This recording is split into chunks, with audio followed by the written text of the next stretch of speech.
So around the end of my ninth grade year, I was at what really kind of seemed like a high point with my walk with Jesus. So I'd kind of grown up in the church, but at this point, I'd really only had considered myself a Christian for about 2 years.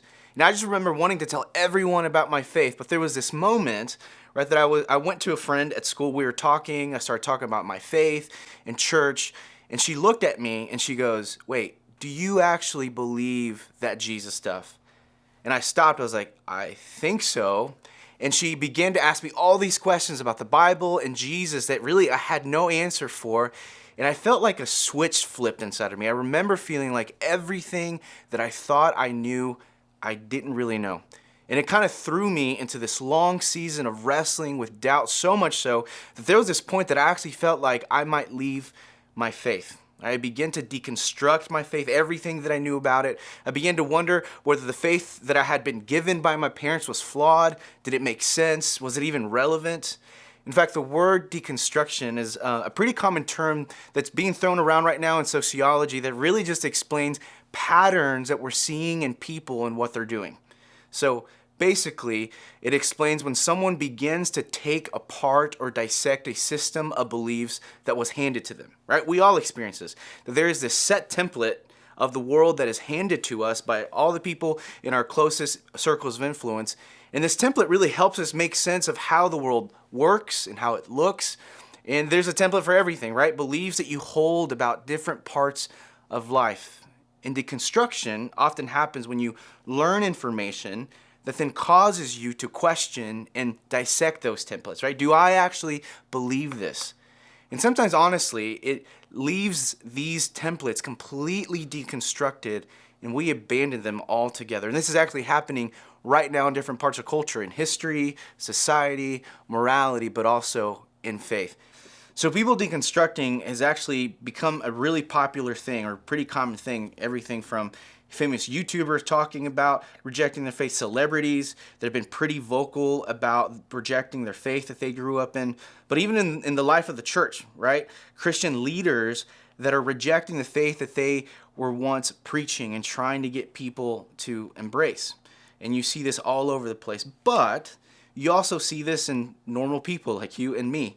In fact, you've seen an exodus of people leaving the church, leaving their religion, not just Christianity, but religion as a whole, which really has resulted in the study over the last couple of years, where people have found that 66% of young people who grew up in the church, when they graduate, they're leaving and they're not coming back. Now, some people deconstruct for several reasons. For some, like me, it came through processing some hard questions that really just made their faith fall apart. For others, it might be that they feel like the faith that was passed down to them didn't really look much like the God of the Bible. And lastly, for some, it's that their faith might have fit well for a while, but they begin to really kind of orient their lives differently or working through different issues that begin to push up against the walls of their Christian faith. And they just really don't know how they both coincide and how to make sense of it. So they begin to go to other places for answers. So why are we talking about this? Because some of you might find yourself in that place. Right? You're in the trenches of deconstructing the faith that was handed over to you. And some of you perhaps feel like you're holding onto a completely deconstructed faith that you don't even know where to begin to put it back together. Or honestly, if you even want to. Some of you have deconstructed early on and really you've just decided that this whole Jesus thing isn't for you. So we want to meet this head on. But maybe you don't really find yourself there. This series is also for you because I think the Bible has so many things to say to all of us about what we and our friends are all experiencing and swimming in, right? The Bible can tell us things about faith, about the ways that we can walk alongside each other to reconstruct a faith. So we're going to walk through some of these things over the next couple of weeks, but let's start here. I want to look at a story where we find Jesus kind of indirectly tell us a little bit about deconstruction. So let's go to John chapter 3, verses 1 through 5. Now, there was a man of the Pharisees named Nicodemus, a ruler of the Jews. This man came to Jesus by night and said to him, "Rabbi, we know that you are a teacher come from God, for no one can do these signs that you do unless God is with him." And Jesus answered him, "Truly, truly, I say to you, unless one is born again, he cannot see the kingdom of God." And Nicodemus said to him, "How can a man be born again when he is old? Can he enter a second time into his mother's womb and be born?" And Jesus answered, "Truly, truly, I say to you, unless one is born of water and the Spirit, he cannot enter the kingdom of God." Let's skip to verse 9. Nicodemus said to him, "How can these things be?" And Jesus answered him, Are you the teacher of Israel, and yet you do not understand these things?" So here we really see a very interesting conversation between a man named Nicodemus, who was a Pharisee, a Jewish religious leader, and Jesus. And in this gospel account, Nicodemus appears several times, kind of observing Jesus from afar and what he's doing. And he comes to Jesus at night one day. And really he does for one of two reasons. Some believe that he might have come at the end of the day where he had plenty of time to wrestle with questions about Jesus, right? Questions that other people were asking and questions that he had. But a second reason also might have been that he simply might not have been wanting to be seen or associated with Jesus. Because at this point in the account, Jesus already began to ruffle some feathers with the religious leaders. Whatever the reason was, he came with questions. And then they began to have this interesting conversation where Nicodemus says, "I don't know who you are, but you must be from God," right? "You've done some pretty incredible things, miracles, I've seen them, but I can't make sense of what you're trying to do." And Jesus responds saying, "To understand, you must be born again." And Nicodemus is completely confused. He says, "How can you be born again? Do you have to climb back into your mother's womb?" Which is a really weird thing to think about. And Jesus says, "No, you must be born again of the Spirit," which we'll discuss in a minute what that means. But let's just talk about the fact that perhaps it's easy to see why Nicodemus was confused.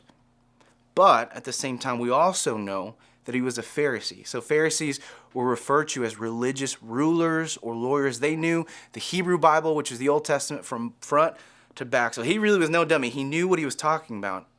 In fact, the term being born again that Jesus used was a phrase that religious leaders used to talk about a person that became part of God's people, right? They understood that to be the Jews. So if you weren't a Jew and you were convinced and converted to Judaism, they would use this phrase and they would say, right, this person has been born again.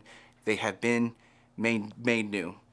So what Jesus does here in the story is he kind of flips the script on him and he says, "You know, this whole born again lingo that you use, that's you, right? It's you that needs to be born again." And in a sense, what Jesus says to him is, it's you that needs to deconstruct your framework about God, what you believe about him, about who he is, your ideas about the people that are included in his kingdom, and how all of that works, and how all of this informs your life. Like you, Nicodemus, you convert people to Judaism, but it's you that needs to deconstruct because you've missed the vision of what God has intended for us, right? What God has intended for our faith. So what does that mean? So for these early Jewish leaders, for them, what it meant to be part of God's people, all of it kind of hinged and was based on a list of rules. They had a list called the law. There were historical, redemptive reasons for the law. It was supposed to help God's people sort of catch a glimpse of what flourishment and life with God looks like. But they found themselves falling short of it, right? They couldn't keep it. And then by the time that Jesus and Nicodemus were alive, these religious leaders had sort of weaponized the law in a way that benefited them, right? It became less about God and became more about man. They had kid themselves and they believed that they were righteous, that they had kept the law, which wasn't true. And it really became a type of religion that was more about following a list of rules that would hopefully get them close to God. And then in turn, it lacked compassion for the poor or others who weren't on par with them, right? It was very transactional. Basically, you do this and you might get God. But not only does Jesus in this moment flip the script on Nicodemus, he also invites him to rethink what he believed about God. And he gives him the answer. He tells him where to start. He says, do you want to start seeing the real God? Do you want to know what this whole thing is about? Start here. And a few verses later, he says one of the most known verses in the Bible. He says this in John 3:16 and 17. He says, "For God so loved the world that he gave his only son, that whoever believes in him should not perish but have eternal life. For God did not send his son into the world to condemn the world, but in order that the world might be saved through him." So Jesus says, the answer is me. Right? Deconstruct your worldview about what you believe about God and start with this truth, right? That I came to save the world.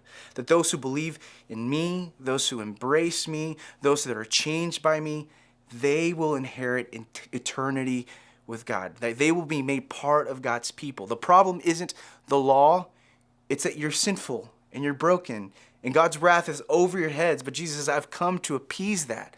And because the Father so loves the world, I came to take the place of those who would believe in me.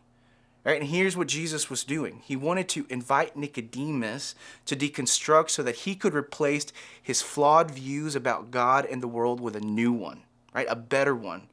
One that would see a fuller vision of who God is and what he intends for us. Right? This is what deconstruction does. This is what good deconstruction does. It replaces an inauthentic system with an authentic one.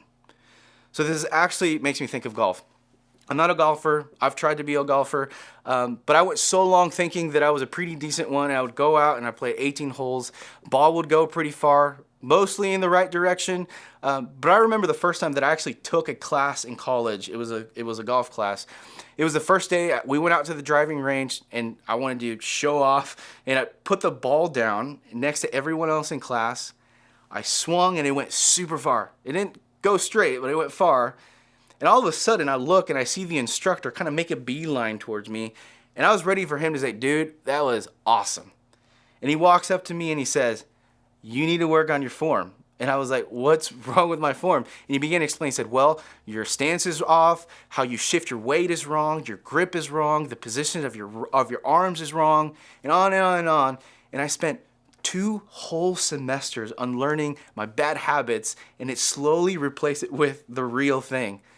Now, I'm sure that you get the picture, right? That Jesus comes and in some ways replaces some of Nicodemus's religious misconceptions. In fact, a chapter before, there's this scene where people were using the temple, the place that they used for worship, to sell sacrifices and make money. The problem was that people who didn't really know God or want anything to do with God were using this as a platform to enrich themselves by taking advantage of people who wanted to make things right with God and they came to give sacrifices. So they were taking advantage of people's shame and guilt. And Jesus comes and there's a scene where he flips all their tables over. He grabs a whip and he kicks everyone out of the temple. It's a pretty gnarly scene, but Jesus comes and he cleanses the temple. He replaces religion that had been tainted by sinful humanity to make room for the real thing, for the gospel. And he came not just to bring us close to God, but to give us a faith that wasn't transactional. It was transformational, a faith that because of what Jesus did for us, it makes his way into our hands, right? To care for things happening around us. He transforms us and awakens us through his Spirit, right? We are born of his Spirit.